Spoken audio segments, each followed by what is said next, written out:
Hi, everyone, and welcome to our first Fall 2025 Leong Center Trainee Hub event. My name is Priscilla Medeiros. I'm the Knowledge Mobilization and Community Engagement Specialist at the Edwin S.H. Leong Center for Healthy Children, as well as your moderator for this series. I am incredibly excited to introduce our speaker for today's session. We're joined by Dr. Abimbola Saka, who is a physician and postdoctoral fellow at the Center for Mental Health and Addictions, where she works on co-designing programs and services to make health systems more efficient and equitable. She's also the founder of D.A.S. Innovative Hub, which leads innovations to improve patient access and experiences.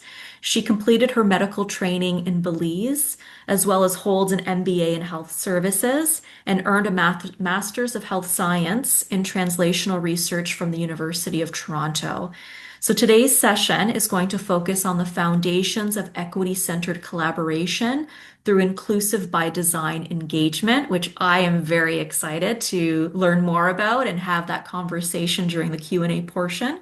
So at this time, I'm going to pass things over to our speaker so she can get into her presentation. Thank you so much, Priscilla.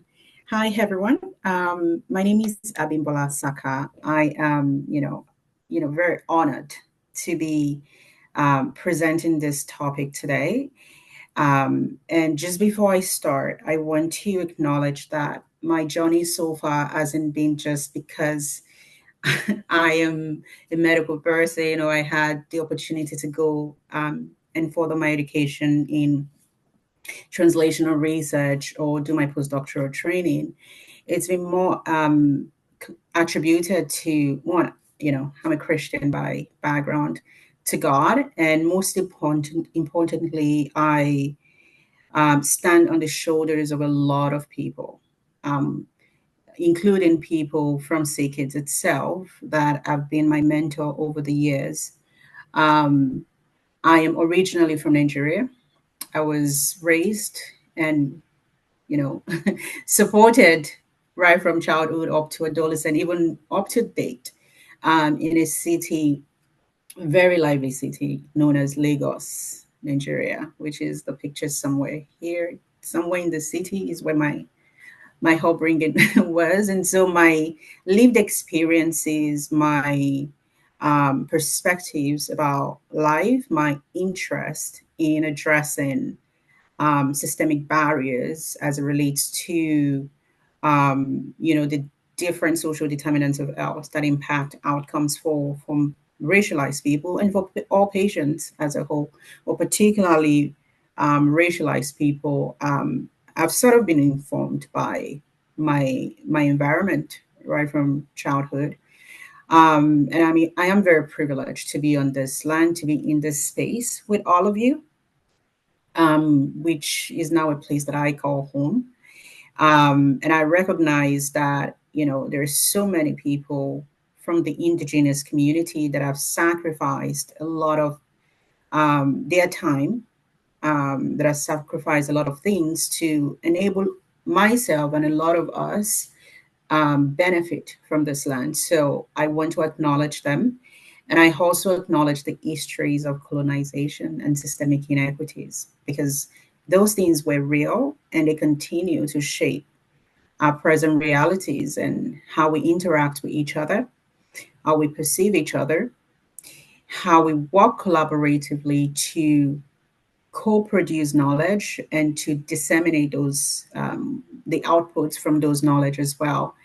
Um, and I am thankful because, my experiences have brought me to a space where I was able to establish an agency or a consulting firm, which is a healthcare consulting firm, where we try our best to adopt participatory frameworks and anti-racism and anti-oppressive frameworks that allows us to listen closely to what people need, and work with them to improve experiences, particularly for patients. We do not work directly with patients, but we, work collaboratively with policymakers and key decision makers to ensure that patients who are the hand of the receiving, they're at the receiving end of whatever services those organizations are developing have the best experiences and outcomes. And these are some of the people that I've met along the way, including Priscilla, and some other amazing people who have supported my career.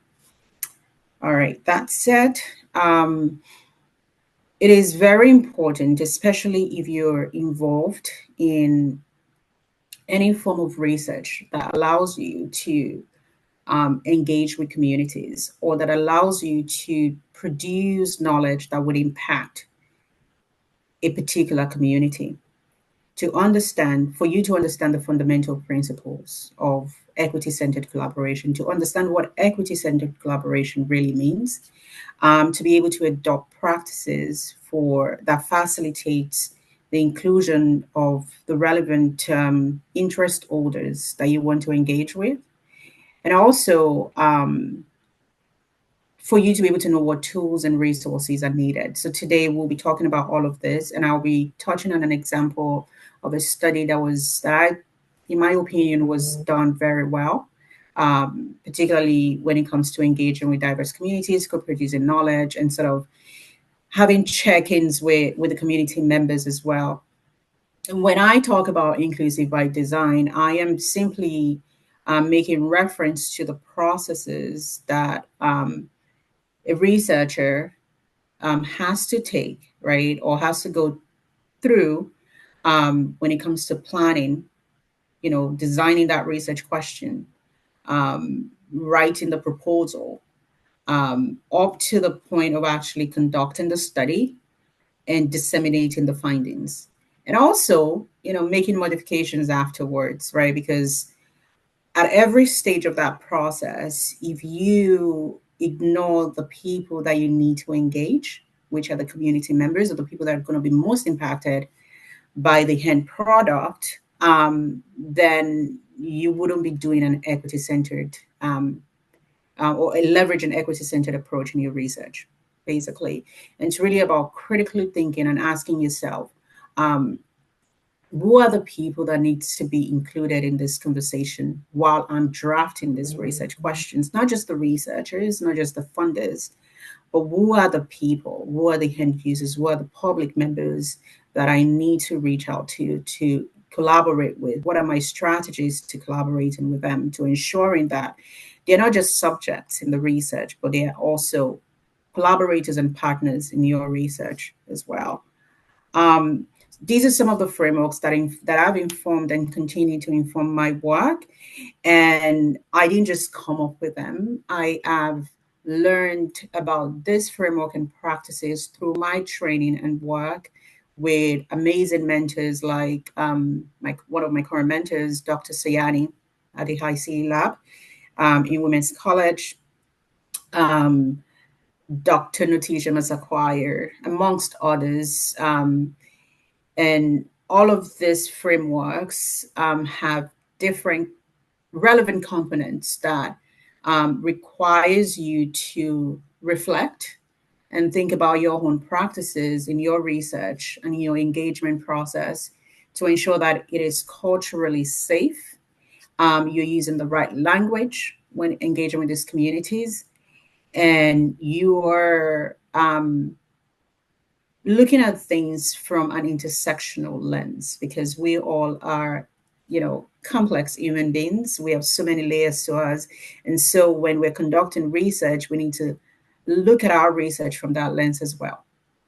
And this includes the trauma and violence informed care framework, the anti-racism and anti-oppressive practice, the intersectionality framework. And there are some slides on this in this presentation that provide some references to each of this and some, bullet points as to the relevance of these frameworks. And I'll get to that. So when we say inclusive by design and fostering inclusive engagement, we're saying that we need to engage diverse stakeholders or interest holders that are often excluded in research, that are often excluded at the decision table. And in most cases, these are racialized communities. We need to treat equity as a priority and not just an afterthought. It's not at the end of the study where you're about to submit your publication, and then that shouldn't be the time that you have to start thinking about how you incorporated best practices around equity that could foster equity in your research. It should be something you're thinking of at the beginning of your study, before you begin your study. Um, and when we talk about fostering inclusive design, we're talking about how you actually establish feedback loops at the beginning of your study in order to ensure that participants are not feeling like, oh, we've participated in this study, and now we're just left hanging. We don't know what's going on. We don't know if the knowledge that we produce is relevant. Um, and so that way, nobody likes to feel like that, or feel excluded from, you know, any process of an engagement that they've been involved in. So establishing a continuous feedback loop to ensure that you're actually iterating things, you're getting feedback from people, and also considering accessibility as well. And we have, you know, disabilities across the board. Sometimes it's visible, sometimes it's not. So you have to put into consideration how your materials are resonating with people. And I am still also in the learning process, right? So we all have to do a better job at ensuring that all of these things are incorporated into our methodology and how we are actually conducting our study. Um, in that way, people feel like, they're an important part of your research. They don't feel excluded. They have a sense of belonging, and they feel recognized and heard as well. This is something I came up with called the 4 hours of inclusive by design, and this is informed by so many evidence in the literature around how to facilitate collaborative engagements, right? And I've just narrowed it down to relation. So focusing on establishing real connections with people, right? And making them feel like collaborators of your research rather than subjects, so that they can actually contribute effectively into whatever output that you intend on coming up with.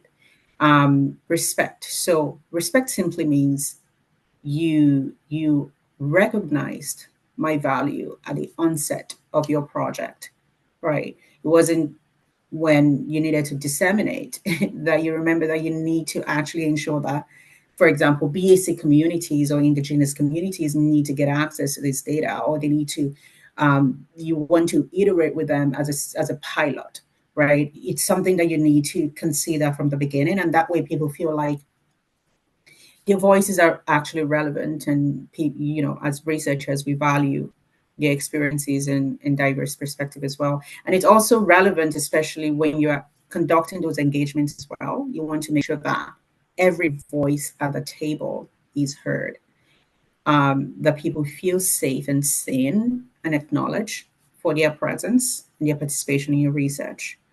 Reciprocity is also ensuring that there is value. People feel like they can get something back in return. It could be that they have to be co-authors in your study, right?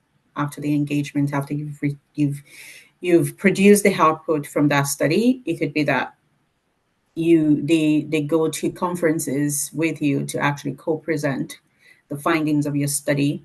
And so I personally believe that if you can integrate all of this consciously within your study and your research, you would be able to have a good foundation to foster um, collaboration that is inclusive, that allows people to feel like they belong, um, and that your perspectives of value, our value as well.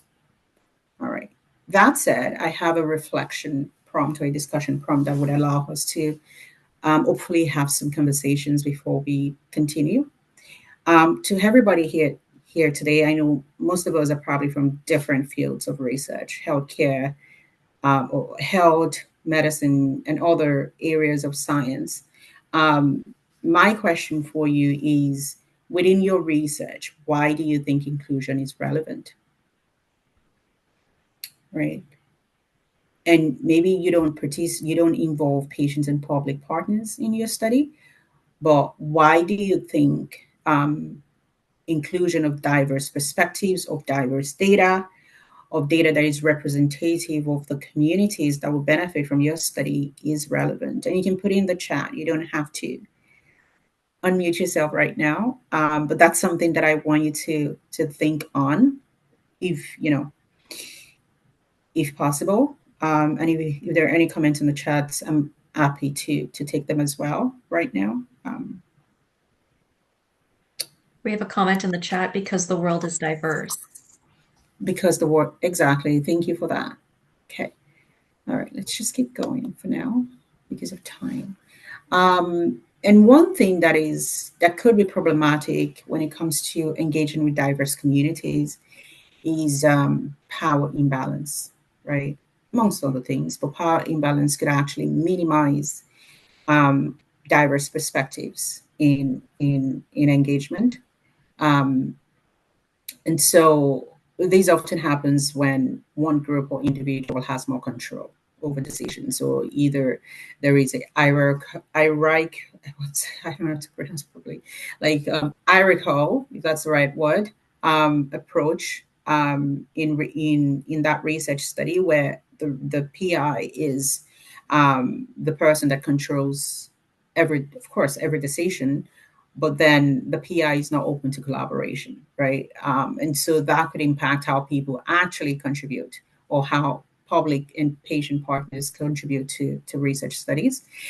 Um, and power imbalance, you know, can be visible, right, and invisible. Visible in the sense that some people might know that, okay, this is, we have specific metrics here that we have to meet because we have to report back to the funding agencies.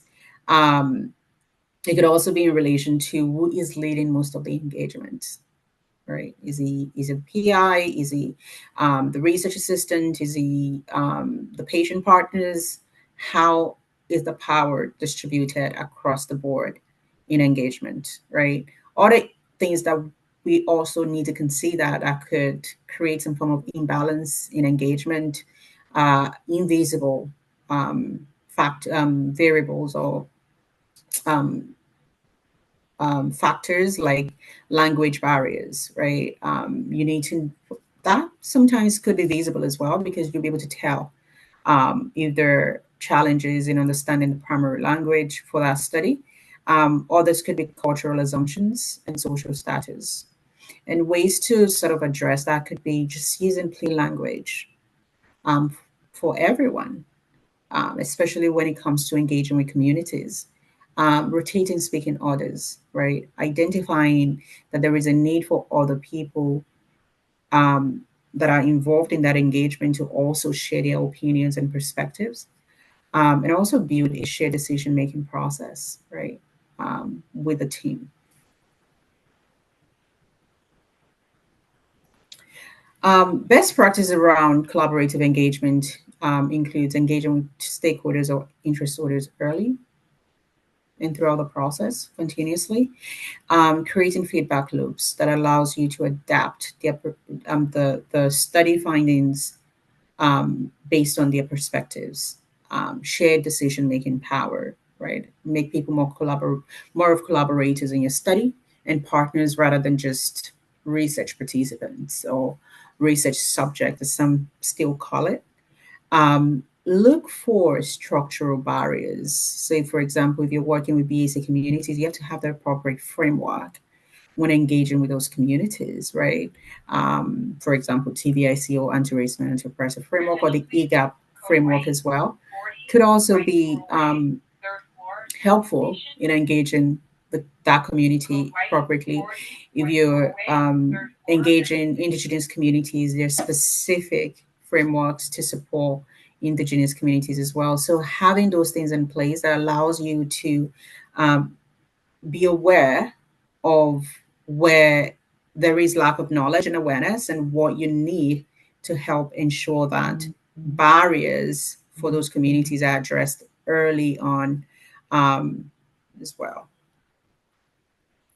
So this is a study that I came across. It was conducted at Kashnawaki School, and the title of the project is Kashnawaki School's Diabetes Prevention Project. They did a community engagement around diabetes prevention with indigenous communities. And in my own perspective, I think the approach was excellent. It reflected the principles of community engagement. They co-produce knowledge with the community members. They involve them in the study as collaborators. They shared outputs with them. They obtained their feedback and adapted. And they are doing continuous adaptation to the output as well. And what was reported from this study was that um, using their model, they were able to, strengthen trust and collaboration with the community. And they did that by providing training to community members to become peer educators and leaders.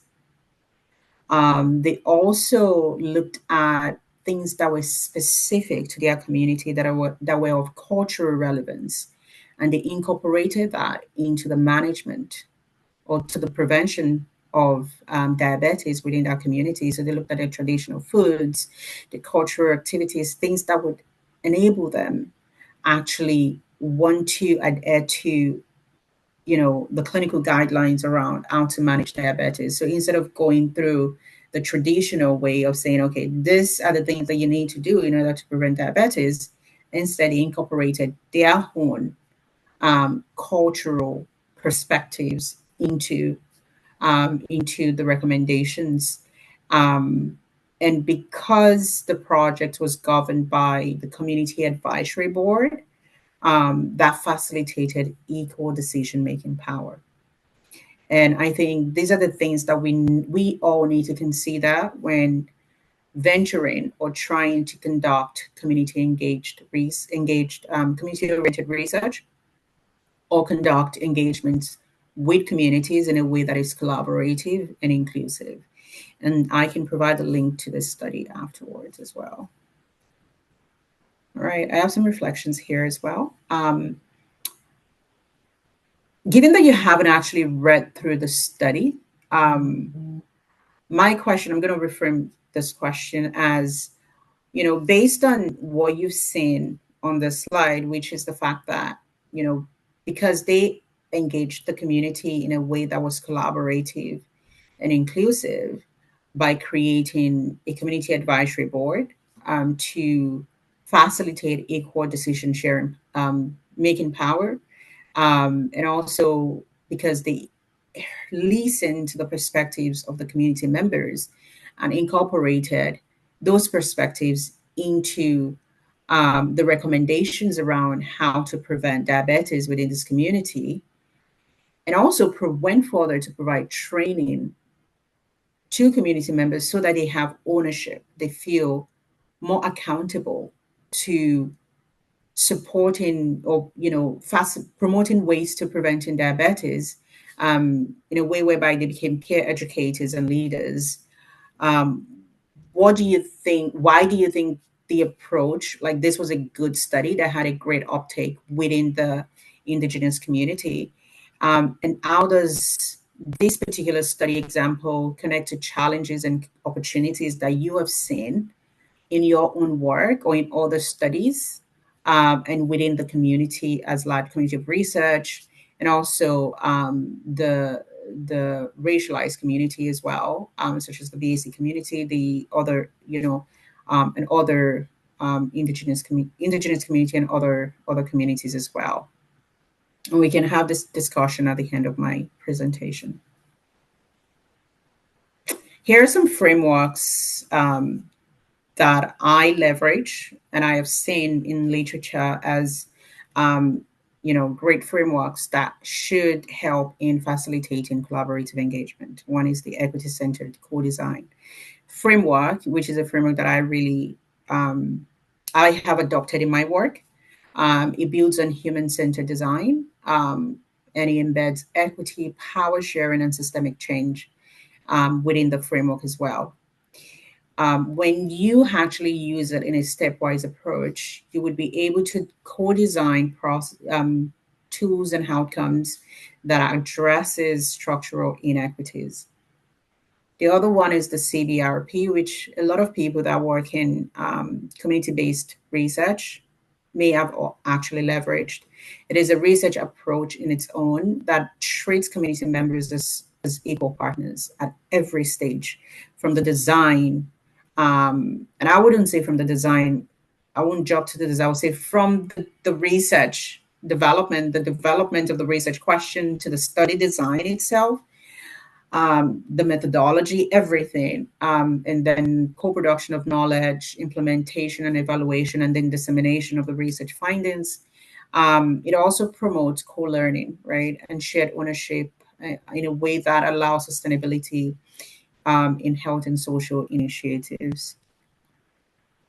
And then we have the patient and public engagement framework, which emphasizes meaningful patient and community engagement across the continuum of health research and healthcare. And it focuses as well on partnership, respect, and co-production. And you may have heard me use the same terminology over and over and over again. And that's because when we're talking about collaborative engagement, we're actually talking about partnerships. We're talking about mutual respect. We're talking about co-producing outputs. We're talking about having a process of, facilitating iteration. So having feedbacks, methods by which you receive feedbacks from your partners that are engaged in your research. And there is the IAP2 spectrum, which is the International Association for Public Participation spectrum of public participation framework. It is a model that outlines different levels of engagement. So the first one is to inform your relevant interest holders or stakeholders, to consult with them. So they could also be consultants on your project, to involve them in the decision-making process, to collaborate in order to be able to co-produce knowledge, and to empower them like they did in that study that I showed you, where they trained them to become peer mentors, right, within the diabetes prevention program. And I have specific frameworks that should be adopted when engaging with some communities, such as the Trauma and Violence Informed Care Framework, which recognizes how trauma and structural violence shapes people's experiences and creates safe space. I always, not always, I sometimes say that we all are a walking trauma because we have experienced some form of trauma in our lives. And sometimes certain things may trigger us. I mean, we go to work with those experiences. We go to provide services to patients, to community members. We conduct research from with those experiences, right? And so just being very aware how that could manifest is very important. And so using TVIC is, I think, should be embedded in every community, any engagement that involves patient and public partners as well. And this sort of moves away from the language. It's really about the language and how you engage and how you communicate. It moves away from languages like what is wrong with you to what happened to you or what do you need now. And just about, I think 2 weeks ago, I was just doing multiple things, and my daughter had a tantrum for no reason, just like every child. And I said to her, "What is wrong with you?" Just because I wasn't even thinking, it just came out. And she looked at me and started crying, and I was like, "Why are you crying?" And she was like, "Mommy, you can't say that to me. Nothing is wrong with me." And that's a 7-year-old child, you know? And so, and I had to change it, and immediately it clicked. And I said, "What happened to you?" And then she started smiling. So language is very important. Very important. And it translates into how we conduct research, how we interact with each other as well. Um, and the other one is the anti-oppressive and anti-racist practice, which basically challenges the systems of power and privilege and discrimination by actively disrupting racist and oppressive structures within practice. Right? It's a way for us to actually, all of us, to self-reflect, be accountable for the structural barriers, the power, the systemic powers and privileges and discrimination have created, right? And sort of start to walk towards systemic change.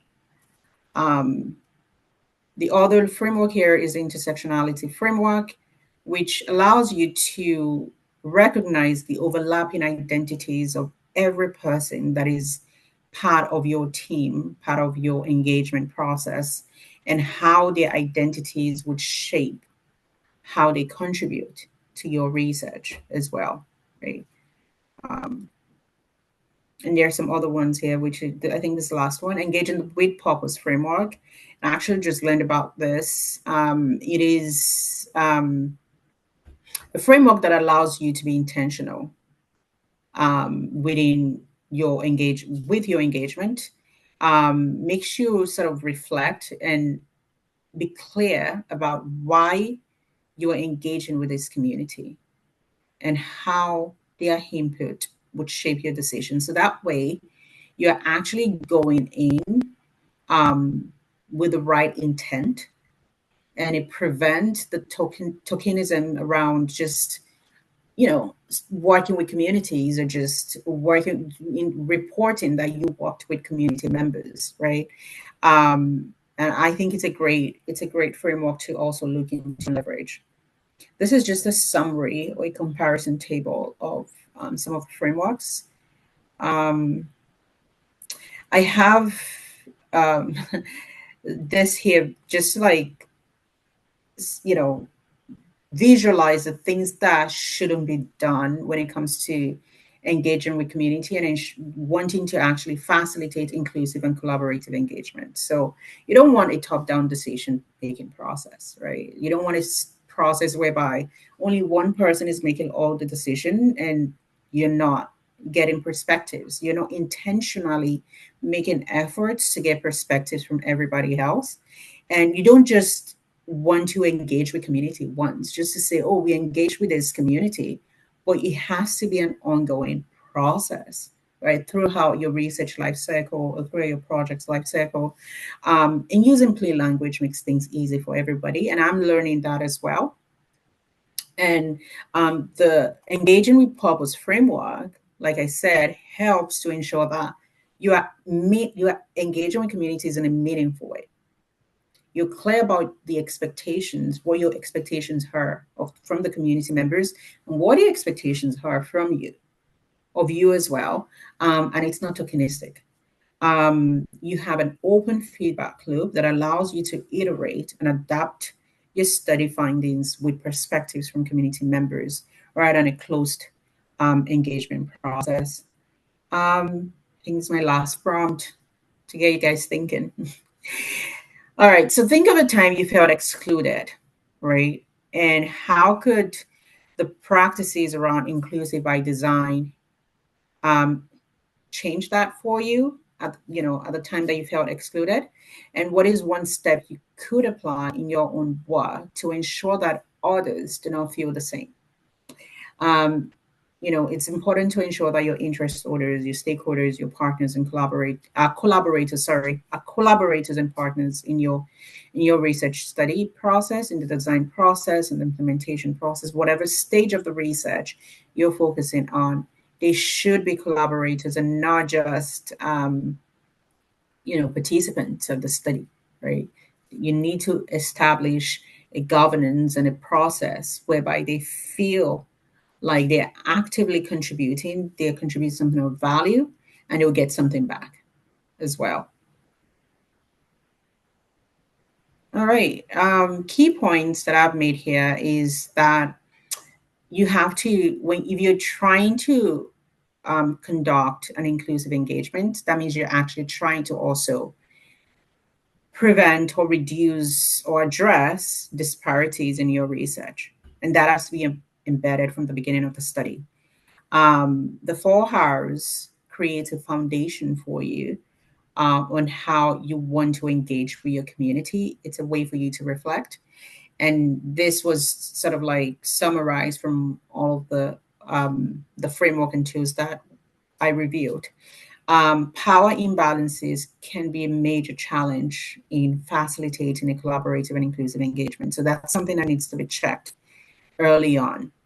Adopting frameworks that are specific or relevant to the communities that you want to engage with would enable you to ensure that your study and your process is actually fair, and it's sustainable as well. And that's it. So I think we have some time. I don't know how many minutes we have left, but I think we should have some time for questions, and I could go back to the prompt as well, so that we can have some discussions around what I've presented today. Thank you so much, Abimbola. You've certainly given us quite a bit of food for thought with respect to your presentation topic. At this time, I would like to ask if anyone has any questions, please feel free to raise your virtual hand. You're also welcome to leave your questions in the chat, and I'll be happy to raise that to Abimbola so we can have further conversation. I'm really happy to hear that you did stumble across that great framework from McMaster University around public and patient engagement. It's one that I have used, and certainly am thinking of new ways of weaving that into other work that crosses my desk. I'd like to mention as well for your own learnings that the same team has also developed an impact tool to evaluate the level of engagement. It's relatively new and something to also consider in your own work. Perfect. So please feel free to chime in with your questions. We'll keep an eye out for those. Um,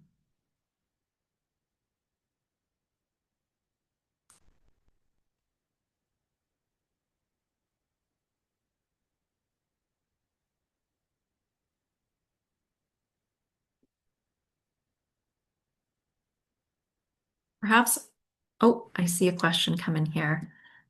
So from the chat, Abimbola, what are some of the barriers you faced related to doing this work successfully?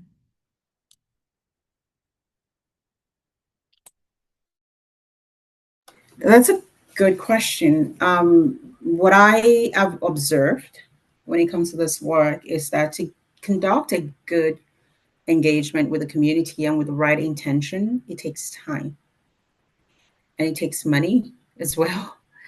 And so, if those two things are not there, which also are limiting factors to, they're important factors when it comes to research, right? And so, if, for example, you have a project timeline and you have to report back, and what I've seen is that some researchers want to make sure that they complete those projects and the research within a specified timeline, and so they spend little time on patient engagement, which I don't think is the right approach. But time is, if it's going to be done properly, it would require time, and that's a major factor in conducting this type of work in a good way. But the way to address that would be, since you're going into this with the right intent, or with the intention of conducting engagements with community members, you have to factor in the time that it would take, the resources it would take, at the onset of your study, so that that goes in with your HRB application if HRB is needed, or it also goes in while you're pitching the project to your funders as well, so that that's not a limiting factor. The other thing that I have heard sometime in my work, in my other work, is that sometimes collaborators, so patient and public partners, may feel like, yeah, they were very involved, they loved the study, they loved to contribute their knowledge, but they didn't know when publications were done, or if they knew, they probably would have wanted to be part of the publications. Maybe they were excluded from the study publication, or they would like to know what's happening now with the study as well. And so I think it all still boils down to time. Sometimes researchers may get so involved with other things that they forget to check back with their collaborators, which are the patient and public partners, and that could impact interest, future interest in study, or how patient and public partners feel, um, in terms of their collaboration or participation in the study as well. I hope that answered your question. Wow. Thanks so much for that question. I was reflecting a little bit on the early slides in your presentation, Abimbola, around the 4 Rs: relation, respect, reciprocity, and reliability, and how within the literature, within research, we're inundated with a number of different principles. So you can, certainly come at this from different perspectives, but I think those land really nicely with a lot of the work that many of us on this call are probably leading. A question for you is around the intentionality. What has your experience been with intentionally embedding these 4 Rs into the different stages of collaboration? And what sort of advice would you give to those on the call about approaching that with respect to their own work and programs? Thank you for that. That's a great question. I think in order to engage with any community, if you don't have any of those, if you don't have the intent to apply any of those, then you should not engage with them, honestly, because it's just like me saying, I want to have a relationship with, like a research, like professional relationship with Priscilla, for example, and I want her to be a collaborator based on her expertise and skills on my research paper. And I had no intention of getting a perspective on any aspects of the research. I just want her to be on the study. That's it, because she has great, experience and knowledge, and she's well known within that space. That would be me not respecting Priscilla. That would be me not actually going in with the intent to establish a good relationship with Priscilla. It would be me treating Priscilla as just, an additional person in my study, really. And so, and that would not be collaboration. To be honest, it's not collaboration.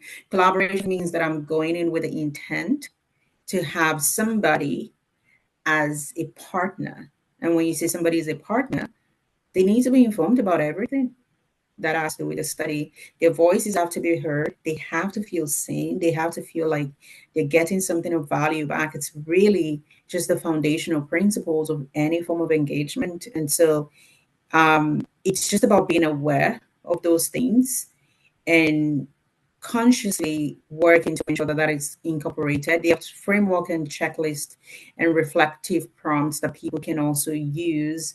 I know the team that I am with at CAMH under Dr. Sayani, we're actually working on a tool that could support researchers when they're conducting some form of participatory research that is very similar to this, that requires engagement with community members. And so I think leveraging the right tools and frameworks, and some of those were shared today, and just being honest about the reason why you're actually engaging with the community from the onset um, is relevant. And if you're honest with yourself about that, then it will be easy to incorporate those foundational elements into engagements. I hope that answered your question. Yeah, thank you. I'll do one final sweep of those on the call to see if there are any additional questions you would like to ask Abimbola. And of course, you're welcome to reach out to her as well with your questions. So just check the chat. Okay. If that's the case, I would like to thank our speaker, Abimbola, for joining us today. And for those on the call, thank you for attending our first Trainee Hub event of the fall. There are certainly others planned for the next few months. So please look out for those emails. I look forward to seeing you online or in person for those events. And I wish you all a wonderful rest of the day. Thank you. Bye now.